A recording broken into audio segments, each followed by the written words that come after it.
ನಮಸ್ತೆ ಎಲ್ರಿಗೂ. ಇವತ್ತು ನಾನು ಮನೆಯಲ್ಲಿ ಈಸಿಯಾಗಿ ನ್ಯಾಚುರಲ್ ಸೋಪ್ ಹೇಗ್ ಮಾಡೋದು ಅಂತ ತೋರಿಸ್ತಾ ಇದ್ದೀನಿ. ಇದು ನಮ್ಮ ಸ್ಕಿನ್ ಬ್ರೈಟ್ ಆಗತ್ತೆ, ಮತ್ತೆ ಟ್ಯಾನ್ ರಿಮೂವ್ ಆಗೋದಕ್ಕೆ ಹಾಗೆ ಗ್ಲೋಯಿಂಗ್ ಸ್ಕಿನ್ ಬರೋದಕ್ಕೆ ತುಂಬಾನೇ ಯೂಸ್ಫುಲ್ ಆಗತ್ತೆ ಅಂತ ಹೇಳ್ಬೋದು. ಈ ರೀತಿ ಸೋಪ್ ಅನ್ನ ನೀವು ಮನೆಯಲ್ಲಿ ಸುಲಭವಾಗಿಯೂ ಕೂಡ ಮಾಡ್ಕೋಬಹುದು. ಇಲ್ಲ ಒಂದ್ ವೇಳೆ ಮಾಡಕ್ ಆಗಲ್ಲ, ಆರ್ಡರ್ ಪ್ಲೇಸ್ ಮಾಡ್ತೀನಿ ಅಂದ್ರೆ ಸ್ಕ್ರೀನ್ ಮೇಲೆ ನಂಬರ್ ಇದೆ, ಆ ನಂಬರ್ ಮೂಲಕ ನೀವು ಆರ್ಡರ್ ಪ್ಲೇಸ್ ಮಾಡ್ಕೋಬಹುದು. ವೆಲ್ಕಮ್ ಬ್ಯಾಕ್ ಟು ದೀಪಾಸ್ ಕನಸು ಯೂಟ್ಯೂಬ್ ಚಾನೆಲ್. ನಾನು ನಿಮ್ಮ ದೀಪ. ಮೊದಲ ಬಾರಿ ಯಾರು ನನ್ನ ಚಾನೆಲ್ ನೋಡ್ತಾ ಇದ್ರೆ ಪ್ಲೀಸ್ ಚಾನೆಲ್ ನ ಸಬ್ಸ್ಕ್ರೈಬ್ ಮಾಡ್ಕೊಳ್ಳಿ. ಇವಾಗ ಸೋಪ್ ಹೇಗ್ ಮಾಡೋದು ಅಂತ ಸ್ಟೆಪ್ ಬೈ ಸ್ಟೆಪ್ ನಾನು ನಿಮ್ಗೆ ಹೇಳ್ತಾ ಹೋಗ್ತೀನಿ.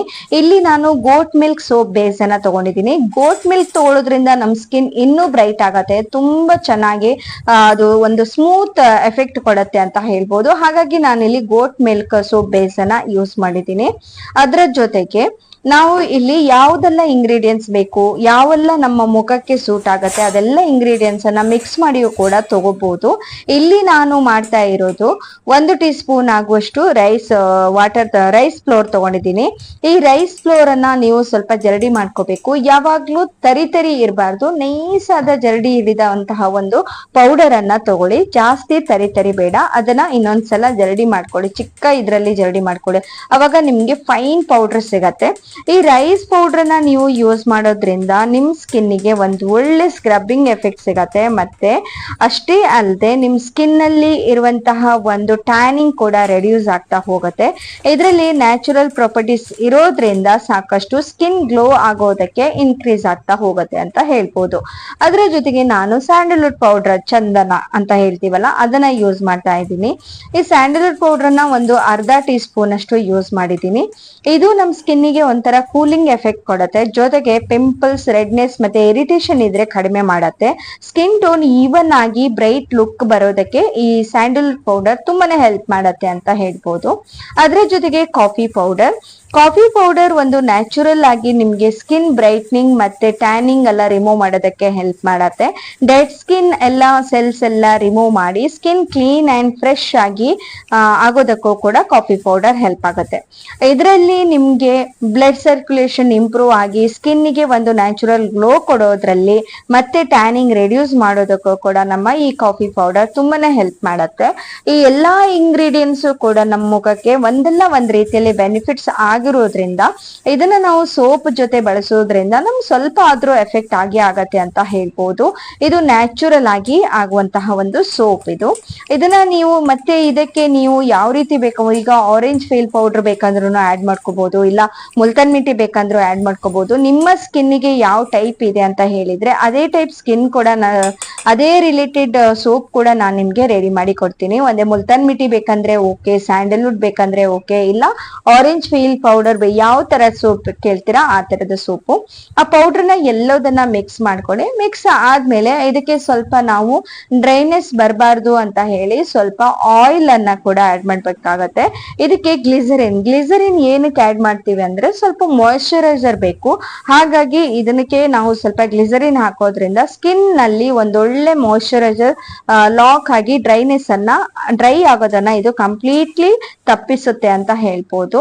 ಹಾಗೆ ನಾವು ಇಲ್ಲಿ ಪ್ಯೂರ್ ಆದ ಆಲ್ಮಂಡ್ ಆಯಿಲ್ ಅನ್ನ ಒಂದು 5 ಡ್ರಾಪ್ಸ್ ಹಾಕಿದೀನಿ, ಸಾಕಾಗತ್ತೆ ಅಷ್ಟೇನೆ. ನೀವು ಬೇಕಾದ್ರೆ ಇಲ್ಲಿ ಕೊಕೊನಟ್ ಆಯಿಲ್ ಹಾಕೋಬಹುದು, ಇಲ್ಲ ಆಲಿವ್ ಆಯಿಲ್ ಕೂಡ ಹಾಕೋಬಹುದು. ಆದ್ರೆ ಇಲ್ಲಿ ನೀವು ಆಯಿಲ್ ಯೂಸ್ ಮಾಡ್ಬೇಕಾದ್ರೆ ಸರಿಯಾದ ಪ್ರಮಾಣದಲ್ಲೇ ಯೂಸ್ ಮಾಡ್ಬೇಕಾಗತ್ತೆ. ಆಯಿಲ್ ಏನಾದ್ರೂ ಹೆಚ್ಚಾಯ್ತು ಅಂತ ಹೇಳಿದ್ರೆ ನಿಮ್ಗೆ ಸೋಪ್ ಸರಿಯಾಗಿ ಬೇಸ್ ಬರಲ್ಲ, ಸರಿಯಾದ ಸೋಪ್ ಶೇಪ್ ಕೂಡ ಬರಲ್ಲ, ಸ್ವಲ್ಪ ಹಾರ್ಡ್ ಆಗಲ್ಲ, ಸಾಫ್ಟ್ ಆಗತ್ತೆ ಅಂತ ಹೇಳ್ತಿರಲ್ಲ, ಅದರಲ್ಲಿ ವ್ಯತ್ಯಾಸ ಬರುತ್ತೆ. ನೀವು ಸೋಪ್ ಅನ್ನೆಲ್ಲ ಮಾಡ್ಕೋಬೇಕಾದ್ರೆ ಸರಿಯಾದ ಪ್ರಮಾಣ ಅಳತೆ ತುಂಬಾನೇ ಮುಖ್ಯ ಆಗತ್ತೆ. ಇವಾಗ ನಾನು ವಿಟಮಿನ್ ಇ 2 ಕ್ಯಾಪ್ಸೂಲ್ ಕೂಡ ತಗೊಂಡಿದ್ದೀನಿ. ಇದು ಕೂಡ ನಮ್ ಸ್ಕಿನ್ನಿಗೆ ತುಂಬಾನೇ ಒಳ್ಳೆಯದು.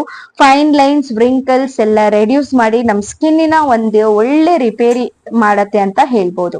ಇವಾಗ ನೀವು ಈ ಸೋಪ್ ಬೇಸ್ ನ ಎಲ್ಲದನ್ನ ಚಿಕ್ಕ ಪೀಸ್ ಆಗಿ ಕಟ್ ಮಾಡ್ಕೊಳ್ಳಿ. ಇದನ್ನ ಯಾವಾಗ್ಲೂ ಡೈರೆಕ್ಟ್ ಬಾಯ್ಲ್ ಮಾಡಬಾರ್ದು, ಡಬಲ್ ಬಾಯ್ಲ್ ಅಲ್ಲೇ ನೀವು ಮಾಡ್ಕೋಬೇಕಾಗತ್ತೆ. ಡಬಲ್ ಬಾಯ್ಲ್ ಮಾಡ್ಕೊಳ್ಳಿ. ಒಂದ್ ಪಾತ್ರೆಯಲ್ಲಿ ನೀರನ್ನ ಕುದಿಸ್ಕೊಂಡು ಆ ಕುದಿಯುತ್ತಿರುವ ನೀರಿನ ಮೇಲೆ ಈ ಇದಿರುವಂತಹ ಸೋಪ್ ಬೇಸ್ ಇರುವಂತಹ ಪಾತ್ರೆನ ಅದರಲ್ಲಿ ಇಟ್ಬಿಡಿ. ಆವಾಗ ಅದು ಕಂಪ್ಲೀಟ್ ಆಗಿ ಮೆಲ್ಟ್ ಆಗತ್ತೆ. ಕಂಪ್ಲೀಟ್ ಆಗಿ ಕರ್ಗತ್ತೆ ಕೂಡ. ಸೊ ಇಷ್ಟೆಲ್ಲ ಇದು ನೋಡಿ ಕಂಪ್ಲೀಟ್ ಆಗಿ ಮೆಲ್ಟ್ ಆಯ್ತು. ಮೆಲ್ಟ್ ಆಗಿ ಸ್ವಲ್ಪ ಕೆಳಗಡೆ ಇಳಿಸ್ಕೋಬೇಕು ನೀವು. ಒಂದ್ ವೇಳೆ ಇದು ಸಡನ್ ಆಗಿ ಗಟ್ಟಿ ಆಯ್ತಂದ್ರು ಟೆನ್ಷನ್ ಮಾಡ್ಕೋಬೇಡಿ, ಮತ್ತೆ ಅದನ್ನ ಡಬಲ್ ಬಾಯ್ಲೆ ಮಾಡ್ಕೊಳ್ಳಿ. ಇವಾಗ ಮಿಕ್ಸ್ ಮಾಡಿಟ್ಕೊಂಡಂತಹ ಎಲ್ಲ ಪೌಡ್ರನ್ನ ಈ ಸ್ಟೇಜ್ ಅಲ್ಲಿ ನೀವು ಹಾಕೋಬೇಕು. ಗಂಟು ಇರಬಾರ್ದು ಇಲ್ಲಿ. ಎಲ್ಲದೂ ಕೂಡ ಆ ಸೋಪ್ ಬೇಸ್ ಜೊತೆಗೆ ಚೆನ್ನಾಗಿ ಮಿಕ್ಸ್ ಆಗ್ಬೇಕು. ನೀವು ಚೆನ್ನಾಗಿ ಒಮ್ಮೆ ಇದನ್ನ ಮಿಕ್ಸ್ ಮಾಡ್ಕೊಳ್ಳಿ, ಕಂಪ್ಲೀಟ್ ಆಗಿ ಮಿಕ್ಸ್ ಮಾಡ್ಕೊಳ್ಳಿ. ನೋಡಿ ಈ ತರ ಮಾಡ್ಕೊಂಡ್ರೆ ನಿಮ್ ಸೋಪ್ ಕಂಪ್ಲೀಟ್ ಆಗಿ ರೆಡಿ ಆಗುತ್ತೆ. ಇಲ್ಲಿ ನಿಮ್ಗೆ ಸ್ಕಿನ್ಗೆ ಯಾವ ತರ ಸೂಟ್ ಆಗುತ್ತೆ ಅದನ್ನು ಕೂಡ ಬಳಸ್ಕೋಬಹುದು. ಹಾಗೆ ಆಯಿಲ್ ಕೂಡ ಆಡ್ ಮಾಡಿದೀನಿ. ಆಡ್ ಮಾಡ್ಬಿಟ್ಟು ನೀವು ಒಂದು ಸೋಪ್ ಮೋಲ್ಡ್ ಏನಿದೆ ಅದನ್ನ ತಗೊಂಡು ಅದರಲ್ಲಿ ಹಾಕ್ಬಿಟ್ರೆ ಕಂಪ್ಲೀಟ್ ಆಗಿ ಒಂದು 4 to 5 hours ಇಲ್ಲ 6 hours ಬಿಟ್ಟಿದ್ರೆ ನಿಮ್ ಸೋಪ್ ಗಟ್ಟಿಯಾಗಿ ರೆಡಿ ಆಗುತ್ತೆ. ರೂಮ್ ಟೆಂಪರೇಚರ್ ಅಲ್ಲೇ ಸಾಕು ಬಿಟ್ರೆ, ಮತ್ತೆ ಎಕ್ಸ್ಟ್ರಾ ಏನು ಬಿಡ್ಬೇಕಂತ ಏನಿಲ್ಲ. ಫ್ರಿಡ್ಜ್ ಅಲ್ಲಿ ಇಡೋದು ಅವಶ್ಯಕತೆನೂ ಕೂಡ ಇಲ್ಲ. ಹೀಗೆ ಔಟ್ ಸೈಡ್ ಇಟ್ಟಿದ್ರೂ ಮುಗಿಯುತ್ತೆ. ತುಂಬಾ ಚೆನ್ನಾಗಿ ಕೆಲಸ ಮಾಡುತ್ತೆ. ನಮ್ ಸ್ಕಿನ್ ಟ್ಯಾನ್ ಆಗಿದ್ರೆ, ನಮ್ ಮುಖದಲ್ಲಿ ಟ್ಯಾನ್ ಆಗಿದ್ರೆ ಕ್ರಮೇಣ ಕಡಿಮೆ ಆಗ್ತಾ ಹೋಗುತ್ತೆ. ಒಂದೇ ಸಲ ಹೋಗುತ್ತೆ ಅಂತ ಹೇಳಲ್ಲ. 15 days ಯೂಸ್ ಮಾಡಿ ನೋಡಿ, ಖಂಡಿತ ನಿಮ್ಗೆ ಡಿಫ್ರೆನ್ಸ್ ಗೊತ್ತಾಗತ್ತೆ ಅಂತ ಹೇಳ್ಬೋದು. ಒಂದೊಳ್ಳೆ ಬೆನಿಫಿಟ್ಸ್ ಕೊಡುತ್ತೆ. ತುಂಬಾ ಚೆನ್ನಾಗಿ ಕೆಲಸ ಮಾಡುತ್ತೆ. ನಮ್ ಸ್ಕಿನ್ನಿಗಂತೂ ಸೂಟ್ ಆಯ್ತು. ಸೊ ಇದು ಆಲ್ಮೋಸ್ಟ್ ಎಲ್ಲ ಸ್ಕಿನ್ನರಿಗೂ ಸೂಟ್ ಆಗುತ್ತೆ ಅಂತ ಭಾವಿಸ್ತೀನಿ. ಒಂದ್ ವೇಳೆ ಸೂಟ್ ಆಗಿಲ್ಲ ಅಂದ್ರೆ ನೀವು ಏನೇ ಟ್ರೈ ಮಾಡ್ಬೇಕಾದ್ರೂ ಫಸ್ಟ್ ಒಮ್ಮೆ ಪ್ಯಾಚ್ ಟೆಸ್ಟ್ ಮಾಡಿಸ್ಕೋಬೇಕು. ಇಲ್ಲ ಗುಳ್ಳೆಗಳು ಇರಿಟೇಷನ್ ಏನಾದ್ರೂ ಕಂಡು ಬಂದ್ರೆ ಖಂಡಿತ ನೆಕ್ಸ್ಟ್ ಅದನ್ನ ಯೂಸ್ ಮಾಡಬಾರ್ದು. ನಿಮ್ದು ಸೆನ್ಸಿಟಿವ್ ಸ್ಕಿನ್ ಇರೋರಂತೂ ಖಂಡಿತ ನೀವು ಪ್ಯಾಚ್ ಟೆಸ್ಟ್ ಮಾಡ್ಕೊಂಡೆ ಅದನ್ನ ಯೂಸ್ ಮಾಡೋದು ಬೆಟರ್ ಅಂತ ಹೇಳ್ತೀನಿ. ಈ ತರ ಸೋಪ್ ನಿಮ್ಗೂ ಬೇಕು ಅಂತ ಹೇಳಿದ್ರೆ ಸ್ಕ್ರೀನ್ ಮೇಲೆ ನಂಬರ್ ಇರುತ್ತೆ. ಈ ನಂಬರ್ ಮೂಲಕ ನೀವು ಆರ್ಡರ್ ಕೊಟ್ಟಿದ್ರೆ ಆರ್ಡರ್ ಪ್ಲೇಸ್ ಮಾಡಬಹುದು. ಬಟ್ ನಾನು ಅದೇ ರಿಲೇಟೆಡ್ ಸೋಪ್, ನಿಮ್ಗೆ ಯಾವ ಟೈಪ್ ಸೋಪ್ ಬೇಕು, ನಿಮ್ಗೆ ಯಾವ ಟೈಪ್ ಸ್ಕಿನ್ ಇದೆ ಅಂತ ಹೇಳಿ ಮೆನ್ಷನ್ ಮಾಡಿದ್ರೆ ಅದೇ ರಿಲೇಟೆಡ್ ಸೋಪ್ ಅನ್ನ ನಾನು ನಿಮ್ಗೆ ಮಾಡ್ಕೊಡ್ತೀನಿ. ಹಾಗೆ ಎಲ್ರಿಗೂ ಇವತ್ತಿನ ವಿಡಿಯೋ ತುಂಬಾ ಇಷ್ಟ ಆಯ್ತು ಅಂತ ಭಾವಿಸ್ತೀನಿ. ತುಂಬಾ ಆರ್ಡರ್ಸ್ ಬಂದಿತ್ತು, ಹಾಗಾಗಿ ಈ ತರ ಕವರ್ ಅಲ್ಲಿ ಹಾಕಿ ನಾನು ಪ್ಯಾಕ್ ಮಾಡಿ ಕೊಡ್ತಾ ಇದ್ದೀನಿ. ಸೊ ಇವತ್ತಿನ ವಿಡಿಯೋ ಎಲ್ರಿಗೂ ಇಷ್ಟ ಆದ್ರೆ ಖಂಡಿತ ಲೈಕ್ ಮಾಡಿ, ಚಾನಲ್ ಸಬ್ಸ್ಕ್ರೈಬ್ ಮಾಡ್ಕೊಳ್ಳಿ. ನಿಮ್ಮ ಅನಿಸಿಕೆಯನ್ನ ನನಗೆ ಕಮೆಂಟ್ ಮೂಲಕ ತಿಳಿಸೋದನ್ನ ಮಾತ್ರ ಬರಿಬಿಡಿ ಅಂತ ಹೇಳ್ತಾ ಎಲ್ರಿಗೂ ನೆಕ್ಸ್ಟ್ ಇನ್ನೊಂದು ವಿಶೇಷತೆ ಜೊತೆಗೆ ಮತ್ತೆ ಸಿಗ್ತೀನಿ. ಅಲ್ಲಿ ತನಕ ಟೇಕ್ ಕೇರ್. ಬಾಯ್ ಬಾಯ್ ಫ್ರೆಂಡ್ಸ್. ಇವಾಗ ನೋಡಿ ನಾನು ಈ ಸೋಪ್ ಅನ್ನ ಇದನ್ನ ತಗೊಂಡು, ನೀವು ಕೆಲವರು ಹೇಳ್ತಾರಲ್ವಾ ಈ ಸೋಪ್ ಅನ್ನ ತಗೊಂಡಾಗ ಅದು ಮೆಲ್ಟ್ ಆಗತ್ತೆ, ಇಲ್ಲ ಸೋಪ್ ಚೆನ್ನಾಗಿ ಯೂಸ್ ಮಾಡೋದಕ್ ಆಗಲ್ಲ, ಅದು ಬೇಗ ಪುಡಿ ಪುಡಿ ಆಗತ್ತೆ ಅಂತ. ಇದೇನು ಆಗಲ್ಲ.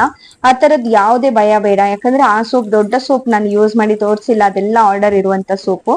ಹಾಗಾಗಿ ಇಲ್ಲಿ ನೋಡಿ ಚಿಕ್ಕ ಸೋಪ್ ಉಳಿದಿರೋದನ್ನ ಚಿಕ್ಕ ಮೋಲ್ಡಿಗೆ ಹಾಕಿ ನಾನು ಒಂದು ಶೇಪ್ ಮಾಡ್ಕೊಂಡು ಆ ಸೋಪನ್ನು ಕೂಡ ನೀರಲ್ಲಿ ಹಾಕಿ ನೆನೆಸಿ ಇಟ್ಕೊಂಡ್ರು ಕೂಡ ಅದು ಕೂಡ ಏನು ಆಗಿಲ್ಲ. ನೋಡಿ ಚೆನ್ನಾಗಿದೆ, ಗಟ್ಟಿ ಇದೆ. ಕರೆಕ್ಟ್ ಆಗಿ ಬರ್ಬೇಕಂದ್ರೆ ನಾವು ಮಾಡುವ ಮೆಥಡ್ ಕೂಡ ಅಷ್ಟೇ ಪರ್ಫೆಕ್ಟ್ ಆಗಿರ್ಬೇಕು. ಸರಿಯಾದ ಅಳತೆ, ಸರಿಯಾದ ಪ್ರಮಾಣ ಇದ್ದಲ್ಲಿ ಖಂಡಿತ ಸೋಪ್ ಚೆನ್ನಾಗಿ ಬರುತ್ತೆ.